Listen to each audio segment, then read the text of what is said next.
guys, today we're going to talk about a subject that isn't so cheerful, but is something that definitely needs to be spoken about because I feel like mainstream media really misses it a lot. Today's video, and I couldn't fit all this in the title, so the official title is The Problem with Portraying Villains or Bad Guys as Disabled in Media, or Why Detective Pikachu Made Me Cry. So you may have noticed a lack of disabled characters in popular media in general, and that's definitely the case, and something a lot of people are fighting for.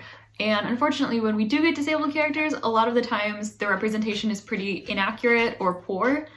But what irks me the most, beyond inspiration porn, which is totally a different subject for another day, I will link Jessica Kelburn-Fuller's video about that in the card because it's really good, and honestly she's like a million times more eloquent than I could ever be. But what really irks me is when people take villains and then give them a disability to either give them a reason for being bad or to just make them and somehow make them like worse or scarier. I don't know if I can properly explain how harmful that is to especially younger disabled people, but also to the public as a whole, because it gives and then reinforces the perception that people with disabilities should be feared and avoided because they're othered or we're othered. I mean, we're already othered enough if you have a physical disability or in some way look different, but if you're constantly watching media that tells you, okay, people who look like this are bad, that's really not gonna help things, now is it? People talk a lot about queer coding in villains, and that's sort of a similar issue to this. I will link another Jessica Kelburn-Fuller video here. Look, the woman has a degree in media studies and she's fantastic. I'm hopelessly trying to follow in her footsteps, but I don't think she's actually made a video on disabled people being cast as villains. And by cast in this case, I mean shown as villains, because I don't think many of the people that portray them, if any, are actually disabled. Do correct me if I'm wrong. So today we're going to talk about 4 characters that have visible physical disabilities and how they were cast as villains and why that's a problem.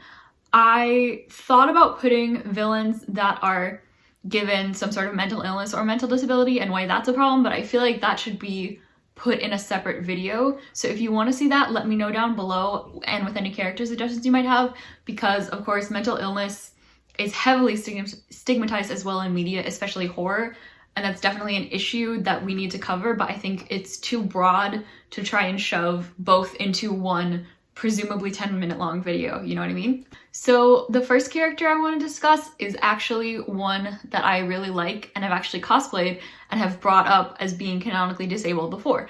And all of these things are true. However, it doesn't make her a great representation. So Nessa Rose from the musical Wicked, and I'm specifically speaking about the musical here because in the book, her physical disability is different. I believe she's born missing arms, and so I don't recall if that affects her sort of character arc, or even if she's a villain. I think I read the book Wicked once, but I have seen the stage musical 4 times, so I have a much better idea of the stage version of Nessa Rose. And the stage version of Nessa Rose has a physical disability. It isn't really explained.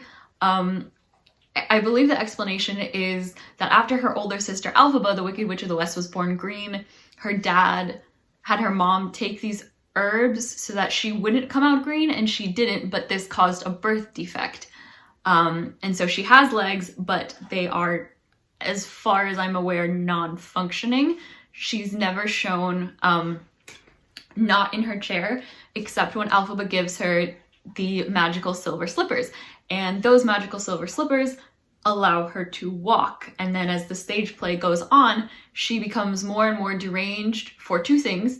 She wants the heart of Bach, the Tin Man, because he was kind to her once, and she didn't believe anyone could love her because she was disabled. Nobody else really likes Nessa besides her sister, and then Bach, who was tricked into being kind for her for a bit, and so she becomes obsessed with him and obsessed with getting the shoes so she can walk again, and this warps her and turns her into the Wicked Witch of the East, eventually getting a house dropped on her. So score 1 for the ableds, I guess.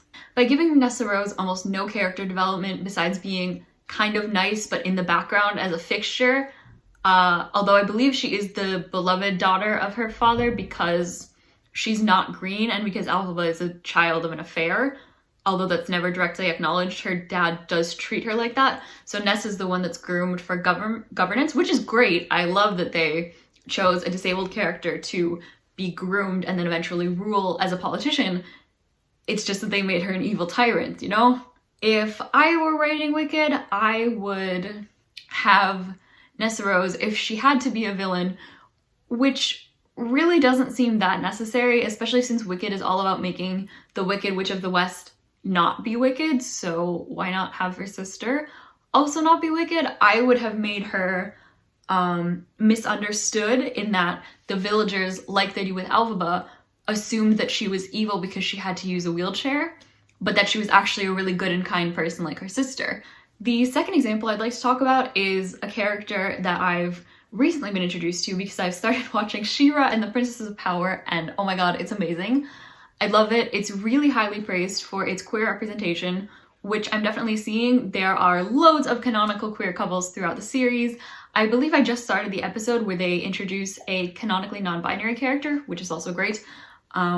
It's really good, as far as I am aware, at portraying the dynamics of having an abusive caregiver between Catra, Adora, and Shadow Weaver, and how they both look to her for affection and also cower from her, sort of, and hate her. It's a very twisted dynamic. However, they also fall into this same ableist trap. So the leader of the Horde, who is the sort of main bad guy, or bad entity, I suppose, of the series, is called Hordak, and it is later discovered, spoilers here, I suppose, that he is a clone of the original Hordak, and because he's a clone, I guess, his body doesn't work right. It's not really explained, but there are scenes of him coughing and looking really sick, and then the technology princess, Entrapta, talks to him and he explains to her that he's a clone, and because of that, his body doesn't function right, and so she built him a mech suit that helps his body function, so essentially a really cool futuristic mobility aid. However, like with all the other representations in this video, he's the only disabled character in the show, at least as far as I've seen. I'm on season 4, do correct me if I'm wrong. And he's the villain, which kind of, although his disability isn't directly causing the reason why he's taking over everything, it's still a personality trait or a character trait that others him even more and really just solidifies in people's minds that, you know, he's unnatural, he's not like everyone else, he needs this robot suit to survive, therefore he's not worthy, he's not equal. He's a terrible person, or terrible goblin thing? I don't know what he's meant to be. Sure, but giving him a disability seems a little excessive. The one that irks me the most is a character from Danganronpa, the Danganronpa series. I think she's in the third game, the Ultra Despair Girls, and also the anime. I haven't played any of the games, so I can't say for sure, but I am pretty familiar with the lore. And what I discovered in one of my late night Danganronpa lore searches, because it's interesting to me. Anyway, this Monica uses a wheelchair, which again is, as far as I'm aware, really the only physical disability that is shown in any of the games or any of the anime or manga, etc., etc. Unlike the other portrayals of disability, which thus far, as far as I'm aware, were meant to be sincere, Monica is shown in a haha gotcha moment where the player character realizes something that had been bothering her about Monica's room when she saw it, and that is that it would be inaccessible to a wheelchair user, causing Monica to stand up from the wheelchair and reveal that, surprise, she wasn't disabled at all and used a wheelchair to get pity from people. And this is a massive, massive problem that actually has come from media and infected the outside world. So many people out there are trying to be good Samaritans and, you know, catching people that are faking disability, going from leaving notes on people's cars who park in handicapped spaces that they decide aren't disabled to actually harassing people. That's not okay, and portrayals like this in media make it worse. Although, as far as I can tell, the character Monica uses her wheelchair from a young age to make her family feel guilty, she is portrayed as a very sick and twisted individual who still uses that as a way to gain control over people and to portray herself as a helpless little girl. The problem is, most wheelchair users don't live in their wheelchairs. Actually, no one really lives in a wheelchair. I mean, beds exist, right? I, for example, am pretty much a full-time wheelchair user. That means when I'm not in my house, I will be using a wheelchair to get around.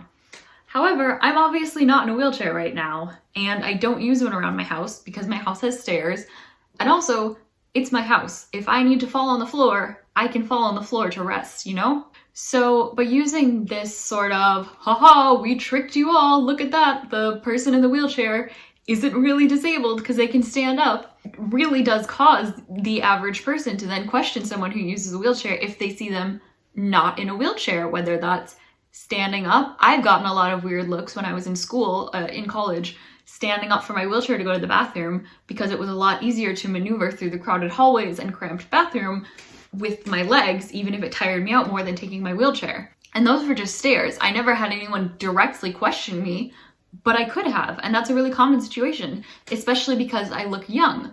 So by also using younger people as examples of the haha fake disability trope, you're doubly stigmatizing people in wheelchairs who are young. Finally, I want to come to the character that actually inspired me to make this video, and that is the antagonist from Detective Pikachu, the movie, whose name I have completely forgotten. I was really excited to see Detective Pikachu because I wanted to see the Pokemon in the real world, right? I knew the story was lackluster. It wasn't a super big twist or anything like that, so I wasn't expecting like Knives Out level thriller, but I did thought it would be a cute movie, and it was. Up until we get to the actual bad guy plot reveal or whatever. So basically, the bad guy of the movie is trying to body swap humans and Pokemon, putting the minds of humans in Pokemon and vice versa, and that is because he uses a wheelchair, and using a wheelchair is such a horrific fate that he would rather put himself in the body of what is essentially an animal but slightly smarter, I guess, and then do that for humanity. First of all, his plan doesn't make sense, just in a logistical sense, even ignoring the fact that mind-swapping technology apparently exists now. Why would you do that for everyone? Why would you not just do it for yourself? And then he also has like a gas that makes Pokemon crazy? I don't know. But it really disheartened me to see someone's entire character arc, just like with Nessa Rose, their entire reason for doing bad things and hurting people and coming up with horrible plans is because they're disabled. Look, I know for the average able-bodied person, disability seems really scary. And I'm not saying it is all fun and games, because it's not. I personally would love to have a cure for my chronic illness, but I'm not going to sacrifice people around me and animals around me to try and get that cure to make the world serve me, if that makes sense. Like, I don't know how many able-bodied people need to hear this.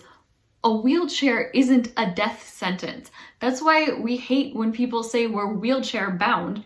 That implies that the wheelchair is somehow stifling us and hurting us. A wheelchair is the thing that helped me get through college without fainting constantly. It helped me be able to go to Disney World and have an amazing time without, well, yeah, again, fainting from heat stroke or dislocating all of my joints. Wheelchairs allow me to do things that I'd never be able to do. If I didn't have a wheelchair, then I would be bound to my house or my bed. I wouldn't be able to go anywhere. I guess what I'm trying to say is to any people in the creative industry who may be watching this, hi if you are, I'm not entirely sure how you found this, but that's pretty cool. Just think about why you feel your evil character needs to have a disability and what that contributes to their story and their plot. And instead, why not think of giving your hero a disability? And not in the sort of they overcame their disability to walk or something. Yes, Glee, I'm looking at you. But just maybe a blind superhero who just happens to be blind and also can fly. I don't know. I guess that's why I wrote my book that still hasn't been published, but will someday, of a main character who used a wheelchair and was chronically ill, but still did other things and had more of a personality than disability. Disability is sad.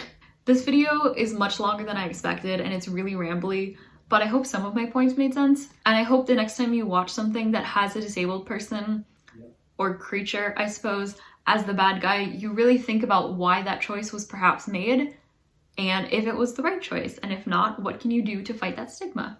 Thank you guys so much for listening, and I hope you have a good rest of your week.